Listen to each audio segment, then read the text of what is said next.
This is the X-Zone Broadcast Network, broadcasting worldwide on broadcast affiliates and satellite program providers, including CNN Broadcast Network, Sirius Satellite Network, Star Media, Good News Radio Network, Angel Broadcast Network, Wiki Broadcast Network, and WPBN TV. For more information on the X-Zone Broadcast Network, visit us at www.xzbn.net.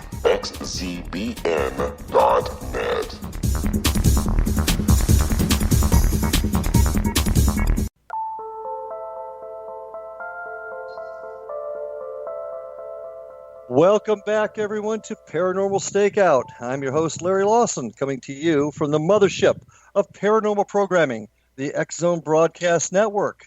And here I am down in the southern command post of XZBN in beautiful Fellsmere and Vero Beach, Florida. And tonight, going to be coming back to you with a guest that's from my neck of the woods, but from the oldest city in the United States, St. Augustine, Florida. With us is Mr. Lee Fair. He's the director of the oldest City Paranormal out of St. Augustine, Florida. Lee began his interest in the paranormal in 1999, and along with his wife and son, created the oldest City Paranormal in 2012. And since that time, they have been investigating and researching places all over the United States. And Lee, welcome to the show. Doing good, buddy. How about yourself? Good. Florida is an interesting place. It's really, folks don't realize that Florida is a fairly new state. I mean, we really did not have a lot of growth here until a little over just 100 years ago. Yet St. Augustine is the oldest city in the United States. Kind of an interesting economy there. Tell us a little bit about your group. Tell us how you got into the world of paranormal investigation and research. Well, actually, my wife, she's been into it for the better part of her life. So naturally, I've been married for about 24 years now. So along the way, we took the tours in St. Augustine and all the usual stuff. So how I got into it was back in I think 99. We moved into this house. And at the time, my oldest daughter, she was a toddler. She was probably about 3 years old. We were asleep in the room. She was in her crib. I woke up in the middle of the night, and actually at my bed, I could have swore it was my daughter. So I woke up in a panic. Asked my wife, hey, where's Tiffany? I ran in there. She's asleep, and it was clear as day. Initially, I chalked it off as a vivid dream. You know how when it first hits you, that first experience, you kind of try to rationalize it. And sure. So at that time, we had an attic up there, and we kept hearing, maybe the house settling. At that time, it wasn't that old of a house, probably 4, 5, 6 years old. But the property was pretty old. It was from... I don't know. We heard stories from around here and a lot of stuff, but you mean you heard stories about your property being haunted from other folks? Yeah, well, the whole subdivision for the most part, because back in the day it was used. Middleburg was used as part of the military camp and stuff down Black Creek and St. Augustine. St. John's River. Excuse me. Okay. So. In Green Cove Springs and all that, they had some barracks and stuff in there. So we investigated around here once we started a team. We hadn't got a whole bunch personally. There's a lot of people that said they have, but us personally hadn't. But getting back to the story, I kept hearing stuff up in the attic. So and we had a vaulted ceiling, and for the longest time, I wanted to get up there, but I was kind of scared. What if I find, that what if, so finally I made it up there. And from that point on, and of course there was nothing up there, but from that point on, I was just glued. And, so we were doing tours in St. Augustine at the lighthouse and all. And we befriend a couple of them guys there, the ones that run it, and they kind of just helped put our team together because we was going to join another local team, but it seemed like they were more in it for the money. For instance, they wanted to charge a initiation fees. We could only buy the equipment through them, and it was going to cost me and my wife like $300 just to join the team. So we were saying, that didn't seem right. So we just decided to start our own team, and that was back in we started dabbling around with that probably about 2011, 2012 is when we actually got everything set up and got together as an actual team. So your team now, do you do just investigations? Do you do any type of events? Well, yeah. We actually do ghost walks in St. Augustine. My wife, she's a licensed tour guide, and we did that for probably about 6 months in St. Augustine, and we had pretty good success at that. It's just with my business and all, it was kind of, we just really didn't have time. And we kind of undershot it because equipment, you go through a lot of equipment, because if you have kids, they're dropping K2s. And, at first we started off with some of the high-end equipment, and, man, it got, broke really fast. Well, so, and I think that's a problem a lot of folks do have getting into this field. But what I'm curious about, and what we're going to talk about after we take this very first break, I want to find out what got you beyond just conducting investigations and doing tours and stuff. I want to hear more about that. But first, we got to take this break. So, folks, stay with us. Paranormal Investigation with my guest Lee Fair from Oldest City Paranormal. We'll be right back.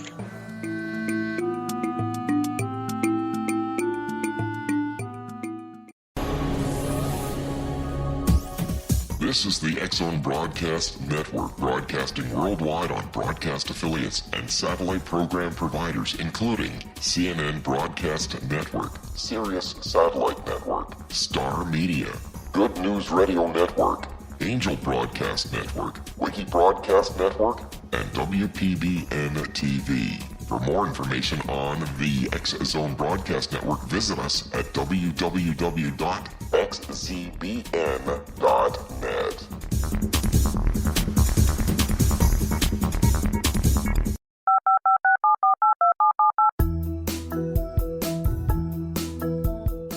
Did you know that when you're on the road with limited data or Wi-Fi, you can still listen to the X-Zone Radio Show with Rob McConnell, The Science of Magic with Gwilda Wiyaka, X-1, Dimension X, Space Patrol, and every minute of the X-Zone Broadcast Network by calling 213-401-0080, courtesy of Audio Now. No smartphone, app, or internet needed. It saves your data plan, and it's free if you have unlimited minutes. Call 213-401-0080 to listen on any phone, anytime, anywhere. Remember 213-401-0080 for the best of the paranormal, parapsychology, and sci-fi radio programming anywhere, 24/7, 365.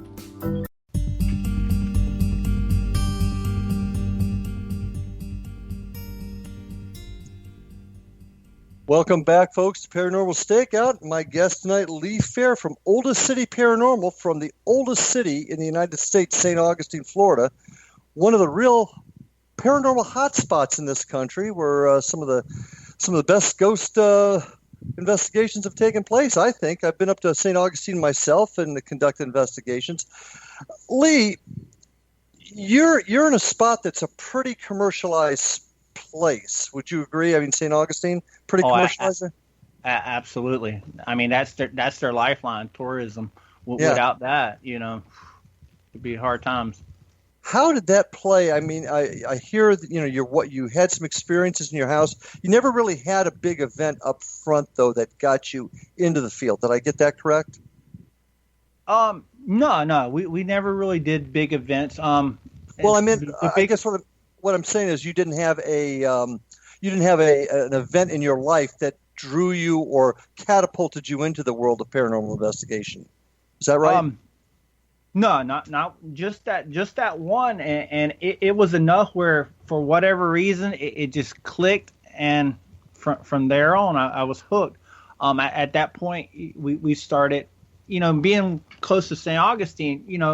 When I was younger, we did a few ghost tours and stuff like that, and I was interested in it, but it wasn't like it was Die Hard or nothing.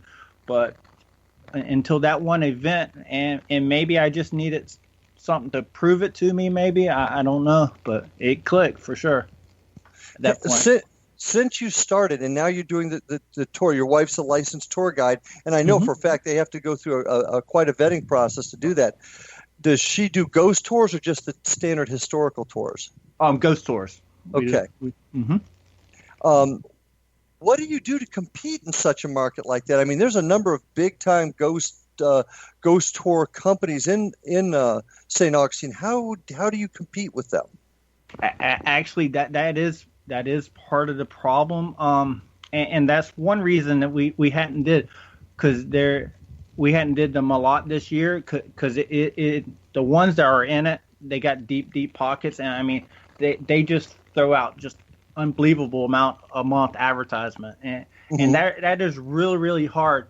But the one different thing from us where we try to get a niche is we try to throw in not just a story, but because the other ones, the most they tell stories and they have K2s. So originally that's where we started using our equipment, and it worked. It's just as I said, you start bringing high-end cameras and stuff like that, and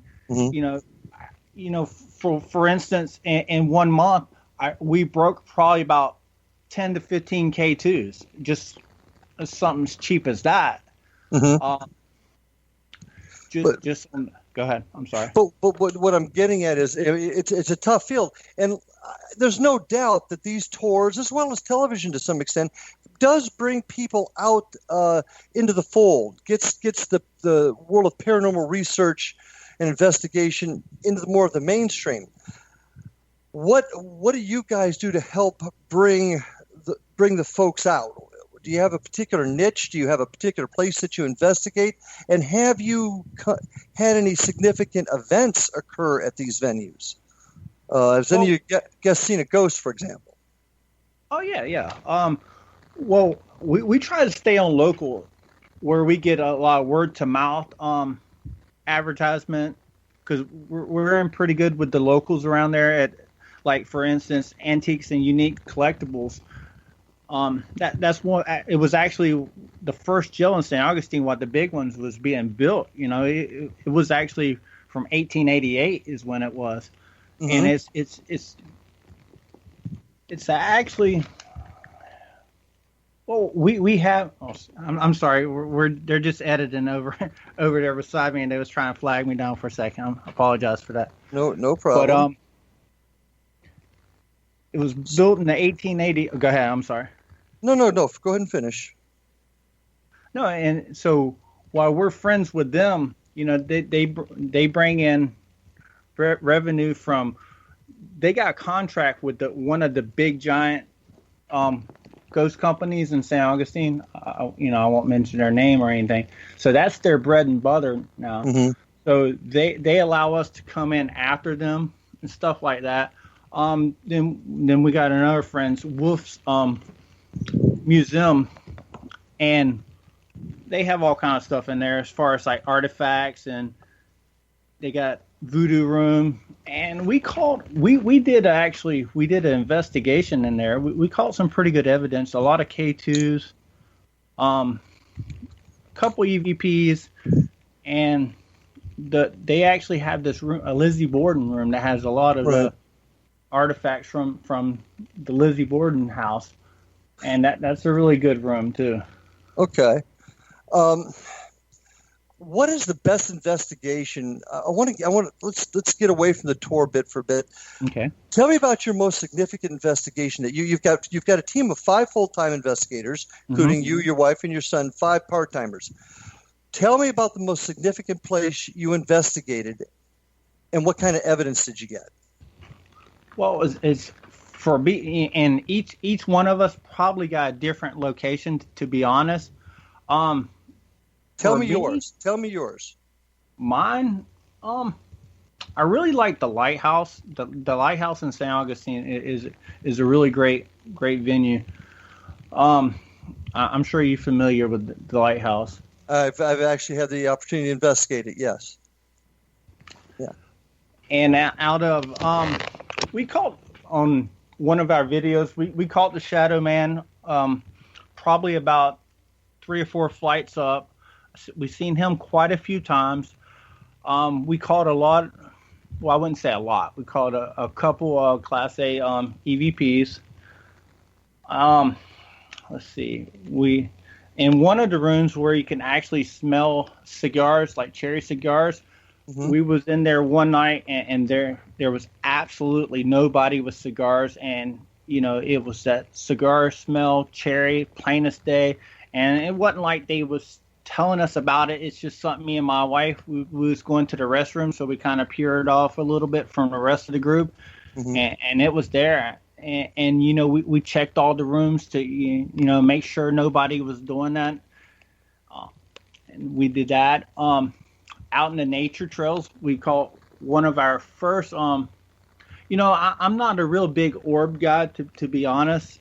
Okay. But we were out one of the first big nice orbs that I actually caught. Me and my daughter was out in the trails, and she was ahead of me, and we was going. And just she bolted out, just took off. And at that time, I was taking a picture, and then I reviewed it, and it was this awesome orb. And I asked her, I said, why did you run? And she said, I just got spooked. I got this crazy feeling. And I showed it to her, and that actually was one of the first things that really sparked her hardcore. Okay. So on your team, how many investigations have you guys done, do you think? Well, we, as far as home ones, and we don't really put them on our Facebook page or, videos on the home investigations. We've probably done maybe 50 home investigations. On the other ones, probably about 40 or 50 solid ones. Then, we do a lot of just day investigations. Sometimes, go out and scout out stuff like that. But as far as big ones, probably around 40 or 50. Do you do mostly homes or commercial type buildings? Lately, we've been doing a lot more homes, just because in our community, the people know us more, and they trust us, and we don't play games. And what I do, I go above and beyond to make sure it's nothing hokey, because sometimes, as you know, they got vivid imaginations. They're watching the movies and they get spooked, and it's not always paranormal. Oh, that's very, very true. What is your goal when you're going into a home? What is it you're trying to do? First and foremost, usually when the people contact us, they're really freaked out and scared. I like to put them at ease so they can stay at their home. Mm-hmm. Some of them they're ready just up and leave. So I like to make them feel comfortable, document the evidence, and and prove what it is. How do you improve it? What do you do to improve the situation? Well, as far as what we do, we don't really do no cleansing or nothing like that. Okay. And we can, but my belief is you need to be a lot more spiritual. Just because I say a prayer or something doesn't mean I'm qualified to really make something leave. So you say you are qualified to make something leave? No, I'm not. Oh, I feel I'm not. Okay. So I don't want to mislead nobody. Okay. So at that point, we're hooked up with paranormal clergy. One of their, matter of fact, Denise Alton from Antiques and Uniques Collectibles, she's one of the that's on the board, and we're really good friends with her. So we usually pass it along to them if we think it's something demonic or something bad. Or When you say she's on the board, are you talking about the Paranormal Clergy Board that includes Al Valdez and the bishop? Yes, I believe so. Okay, all right. Okay, you're not sure. Or she's in this branch. Let's just say that. She's okay. You're not sure which group she's attached to, though. Correct. Yeah. Okay, all right. But she is affiliated. She's got ties with them, so that's our go-to. Okay. Do you worry at all? I mean, because here's a concern of mine, and it's partly because I'm involved in law enforcement. When you call her, mm-hmm. aren't you a little concerned? You're not sure which group she's part of, or are you not? Are you a little bit concerned that you don't know who she's involved with? Not well. Now you got me second guessing that. But no, they're straight up wonderful people. Well, here's my point on that. I don't doubt they're straight up wonderful people, but if you're going to go into somebody's house, if it were me, I'd be pretty darn sure that I knew who was going in there, so that something didn't go haywire and perhaps blow up in my face. That's just where I'm coming from, because I get concerned in our field about folks that may even have good intentions about what they're trying to do to help, but they're really not qualified, or you may not know enough about them. That's my point right there. So just to bring that up, I'm a little concerned about that. And that's a good question. And actually, I'm going to be checking on that come tomorrow. Actually, that is a good point. I think that's a good idea. Go ahead. No, I'm just saying because I know they're not she's not one to actually go in or anything. She is a contact point. Where it goes past her, truthfully, I do not know 100%, but I will know. Okay, great. Hey, we're about ready to take our next break. When we come back, I want to talk to you a little bit more about teams and how we try to help or have good intentions to help. I want to talk to you a little bit more about that and continue that conversation. And we'll be back, folks, right after this break. Paranormal Stakeouts.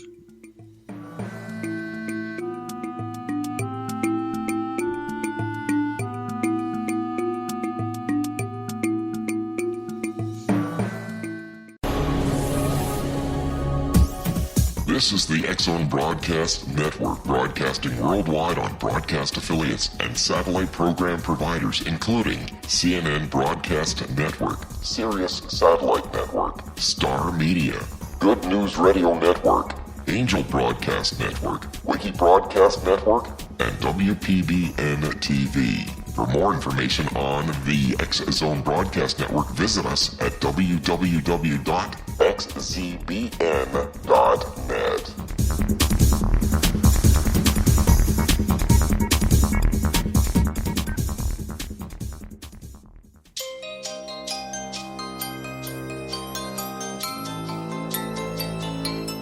Welcome back, folks, to Paranormal Stakeout. I'm here with Lee Fair from oldest City Paranormal in the oldest city in the United States, St. Augustine, Florida.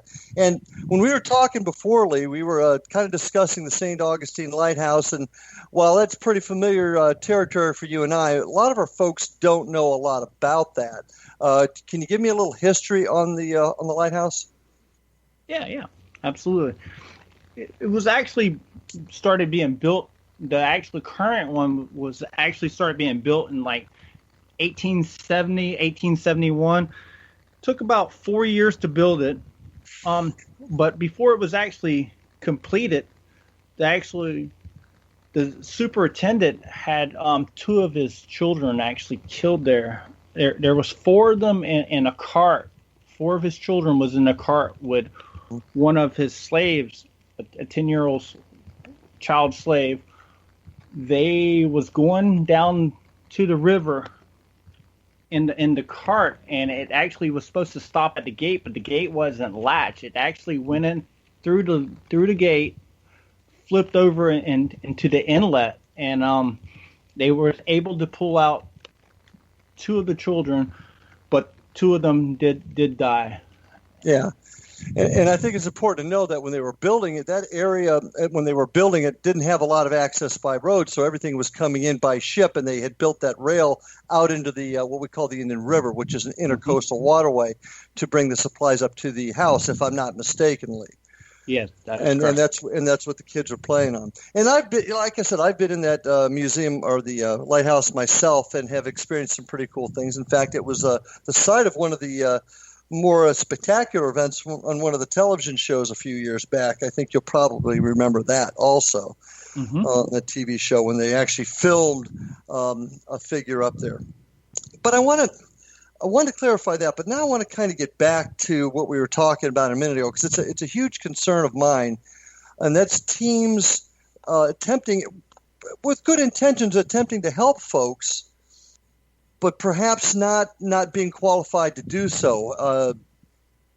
Have you run into situations where you've tried to help somebody and couldn't, or you tried to help somebody and they came back and said, "I thought you took care of the problem"? Has that ever happened to you or any team that you're aware of?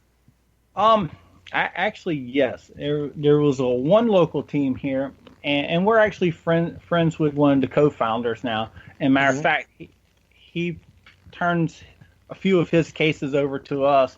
That happened to him. He actually was trying to do the sage and all this, and I don't know the specifics of it, but whatever he did make the situation a lot worse, and the actual people actually end up moving out of their house because it just escalated. And he says he didn't do anything, but that I don't know. Has that ever happened to you? Have you ever been in that kind of a situation? Not that drastic, because if it starts getting that way, like I said, usually we try to contact maybe another team, and we have a network of few teams that we try to get advice from or whatnot. But no, I hadn't personally ran into a situation where it got really bad for the people, luckily. Do you have an opinion on whether or not teams should even be telling people they can help them? Well, that's a hard question, because being a good-natured person and being in this business, when somebody contacts you and they're scared to death, we feel we have a better chance to help them than say they do, or somebody that they would contact in this immediate area. So we feel pretty confident that we can help out. Obviously, tell me how. Yeah, I think by a lot of just documenting, and as you probably been on a bunch of home cases also, a lot of these cases are simple, where a home settling, we ran into pipes.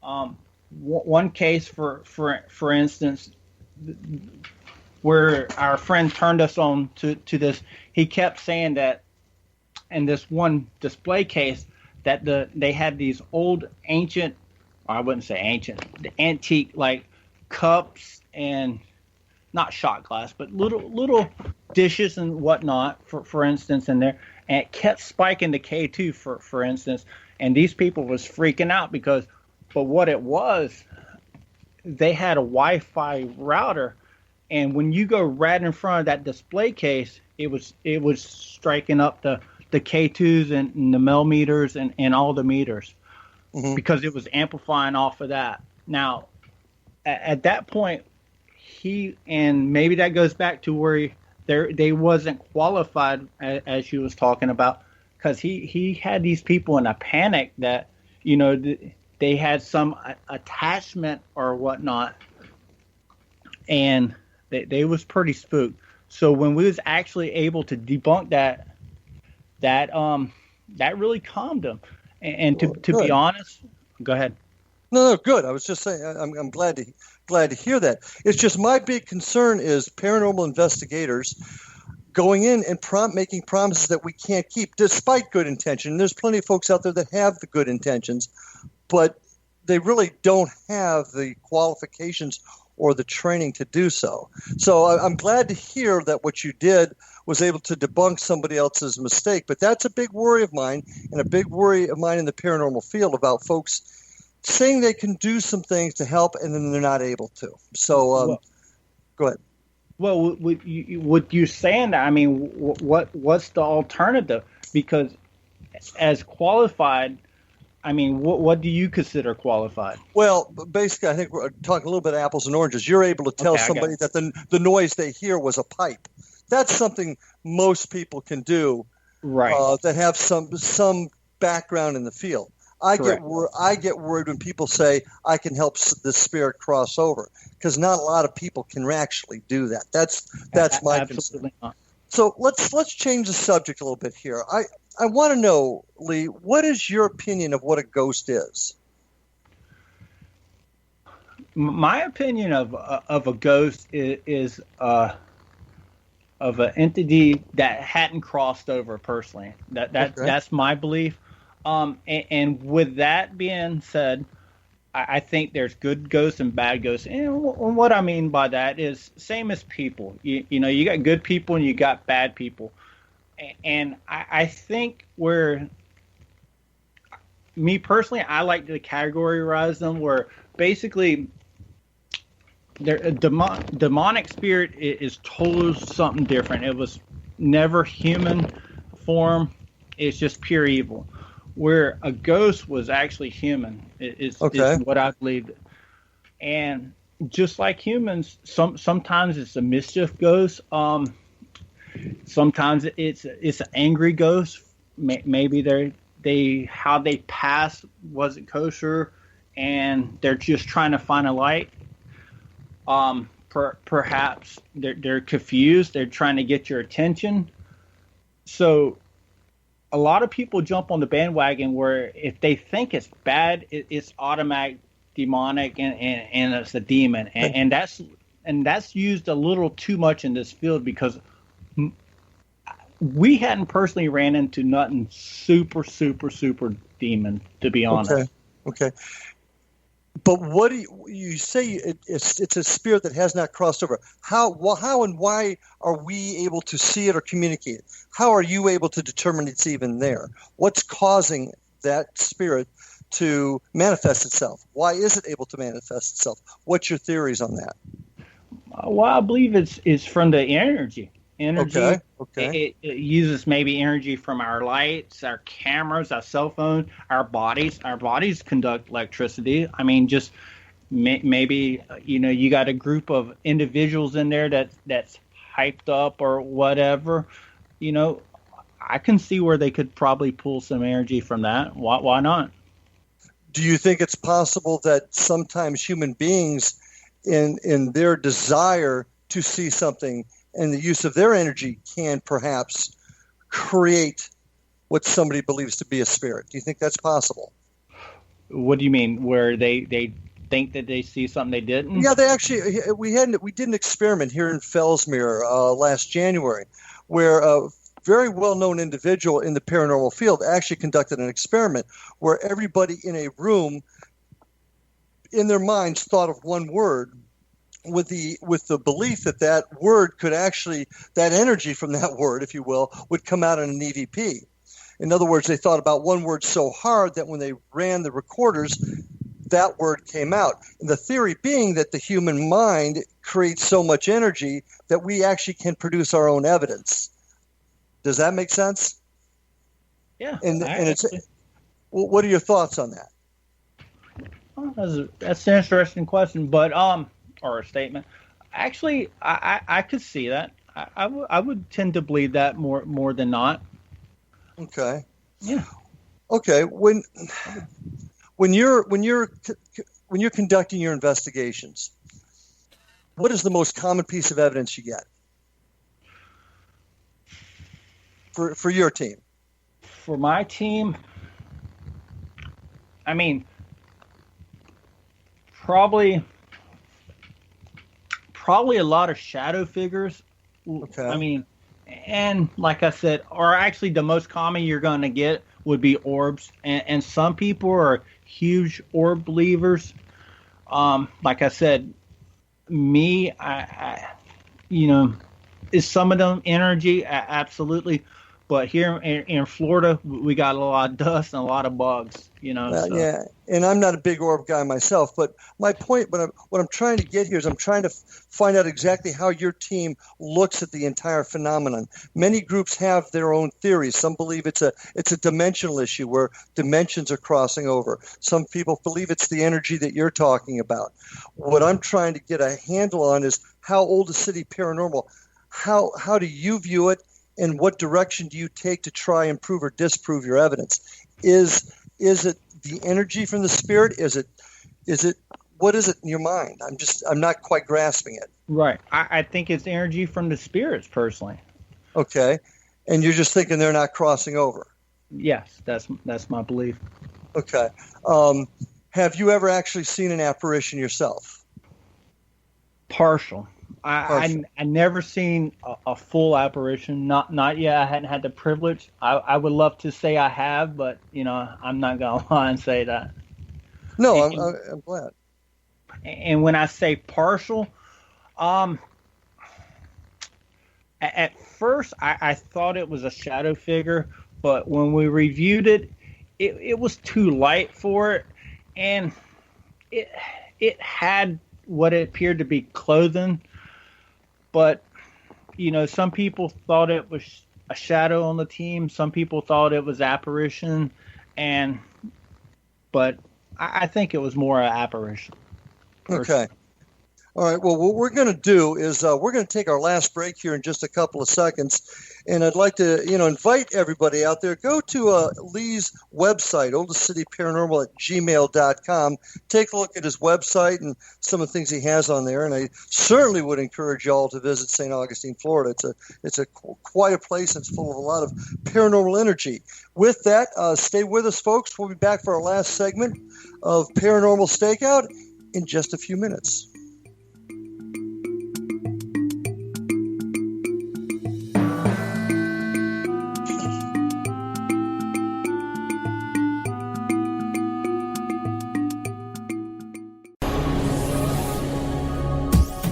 This is the X-Zone Broadcast Network, broadcasting worldwide on broadcast affiliates and satellite program providers, including CNN Broadcast Network, Sirius Satellite Network, Star Media, Good News Radio Network, Angel Broadcast Network, Wiki Broadcast Network, and WPBN TV. For more information on the X-Zone Broadcast Network, visit us at www.xzbn.net.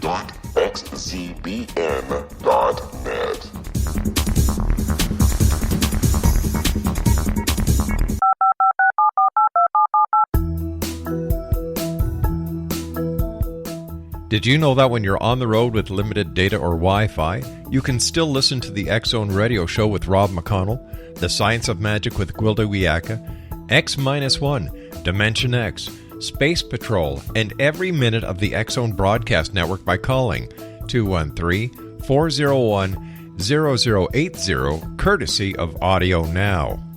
No smartphone, app, or internet needed. It saves your data plan, and it's free if you have unlimited minutes. Call 213-401-0080 to listen on any phone, anytime, anywhere. Remember 213-401-0080 for the best of the paranormal, parapsychology, and sci-fi radio programming anywhere, 24/7, 365.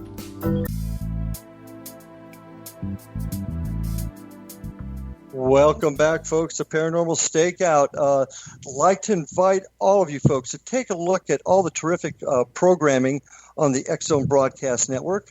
Go to www.xzbn.net and take a look at all the terrific shows that are on there at different times during the week. Would like you also to check out my website at www.paranormalstakeout.com, and you can also visit me on www.paranormalfbi.com. And again, take a look at Lee's website, oldestcityparanormal at gmail.com, and learn a little bit more about the oldest city in the United States and some of the paranormal activity there. With that, Lee, tell us a little bit about. We've talked a little bit about ghosts, what you guys have done, some of your thoughts and philosophies. But now let's talk about St. Augustine and the hauntings there. Okay. What are some of the more significant spots? Probably for me, I go back to Antiques and Uniques Collectibles. They was actually featured on my ghost story. That what it is now. It's a little antique shop, but it's a hot spot with a lot of locals. Actually, with a ton of locals and just teams in general. Mm-hmm. Okay. Is that the spot where you take most of your tour guests through? Well, we do that occasionally, but not as often as I like because for like I was speaking earlier, they're under a new contract with one of the bigger tour guides, and they're restricted on that. So I gotcha. How about how often do you get to the old lighthouse, which we talked about a few minutes ago? It's personally one of my favorite spots there, the old lighthouse there in St. Augustine. We get down there probably. We try to go there maybe once a month, maybe once every other month, just because there's a bunch of other little local spots, and what we also try to do, since there are a lot of the more popular spots, we're really trying to find some untapped spots, so that's what we've really been trying lately, and with that it's hit or miss. Well, can you give me an example of one of those untapped areas? I mean, in St. Augustine, it's got to be pretty tough to come by, but can you give me an example? Yeah, they are very tough. For us, we've been venturing over. Probably, I can't really give it away so much, but yeah, I can understand that. Right. It's south of St. Augustine Lighthouse and north of the Matanzas Inlet. Let's just say that. Okay. And what sort of things are you finding there? Really not a ton, because we got a couple of scouts in St. Augustine that some of the locals that are just the main locals around there, and so we try to get with them, maybe have dinner or lunch with them, once every couple of weeks and find out, if they heard anything new or anything in that nature. And, sometimes they can lead us to a spot, and we'll go there first. What we try to do, usually we try to go in daytime just so we can kind of get a grasp of what it looks like. Yeah. Absolutely. I really like doing that just because it seems like it's easier when you're filming and stuff like that. It's just easier to scout out in daytime for us anyways. Absolutely. Absolutely. Well, so you're looking for some new untapped areas in St. Augustine. I've heard a lot about the old jail. What can you tell me about that? Now, the old jail was the old St. John's County Jail, right down there in the middle of St. Augustine. It's now a museum, is it not? Correct. Yeah, and I've actually heard some pretty interesting items out of there. Have you ever encountered anything at the old St. Augustine jail? We did a guest investigation while we was there, probably about 2 or 3 years back. We at that night, unfortunately, there wasn't a lot. As you know, some nights it's hit or miss. And they have a lot. They had a lot of good evidence. I think one of the bigger tour people now is actually running tours out of there, and they let people go in there and do it's a mini paranormal investigation. They'll give you some of the meters, flashlights, dowsing rods, stuff like that, and they try to conduct a small little 2-hour mini investigation in there. I see. Now does your crew get involved in that very often? Or is that pretty well? Well, we had an opportunity when it was switching hands, but at that time we were going a different direction with some other companies. We was trying to get a sponsorship through, so that actually slipped through our hands. But we're kind of in contact. We are looking into that. Okay, all right. When you when you book a tour, you book a group. Mm-hmm. Tell me your primary spot. Where do you like to take them to give them? Because let's face it, when folks go on these tours, they may not expect necessarily to see a ghost all the time, but they want to see something that will pique their interest. Where do you take them? Well, we have a couple. My wife has a couple different routes that she goes. One goes around the fort. Right there. We take them down to Marine Street, which is probably about a half a mile. It's probably about a half a mile round trip. And that particular one is a walking tour, and she goes over a lot of history and the ghost stories on that one. Mm-hmm. And that one's, for the most part, is for adults and children to kind of go. And I'm sorry, go ahead. No, finish. And on that's the walking one. Then we have another one that we're introducing where we're actually teamed up with Wolf's Mystery Museum. And we're actually going into their location. So that's one that's coming up. We should be kicking that off in probably about a month and a half. We're just kind of locking in the deal with Wolf's and all right now. Okay, good. Have you dealt much with any of the TV shows? There's been a number of TV shows that have come to St. Augustine to find paranormal evidence for their shows. Have you dealt with them at all? No, not really. No? I mean, same circles, you see them or whatever, but as far as like hanging out, going over evidence or talking shop, no. Okay. How many ghost teams do you think there are in St. Augustine right now? Real teams, probably about 3. 3 that are actively working. Mm-hmm. Okay, and that would include Oldest City, correct? Correct. Okay. Some of the other teams, do they also do tours, or are they strictly investigations? One does. One does. Okay. So of all the teams that are in St. Augustine, only one does tours besides yours. Do you find that the interest is starting to wane? In other words, fewer people are actually wanting to go on these kind of tours? I like to say no, but a little bit, yes. Why do you think that is? I think oversaturation. Yeah, I would agree.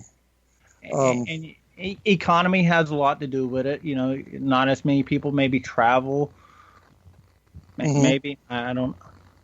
Mm-hmm. Because St. Augustine has so many wonderful, wonderful places, and certainly I find it to be a very haunted and spiritual city, no doubt about that. But I sometimes wonder, a city that is lived by that sword for so long, could they possibly be starting to die by that sword too? That's what I worry about, and it's a shame because St. Augustine's a beautiful place.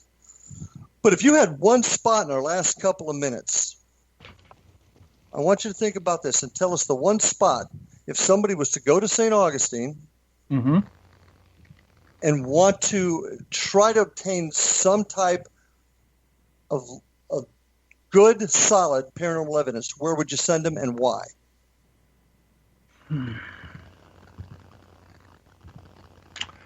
Personally, I would probably send them to the lighthouse, just because, as I was speaking before, I can go to, say, a location. One night I may go there and it's for whatever reason you're getting activity, a lot of paranormal activity. I can go back there a week later, a day later, may get nothing. So with that being said, for the amount of times I went, I got the most activity per visit from the lighthouse. So if I had to send somebody and I wanted them to capture something, the lighthouse is probably where I would send them personally. And frankly, and of course, my knowledge is somewhat limited. I'm a little bit farther south of you, but that would be my choice too. Either that or from what I've heard about the jail. But I do want to thank you for joining us tonight, Lee. It's been kind of interesting hearing about your take on the paranormal. Certainly interesting to hear about what's going on there in St. Augustine. I would encourage everybody out there listening, if you're interested in this field, study it, research it, get out there and be part of some of these events, and learn more about the field and understand what we can and cannot do in this field. And with that, I'd like to thank everybody also for joining us here tonight. It's been a good time, and I look forward to seeing everybody next week on Paranormal Stakeout.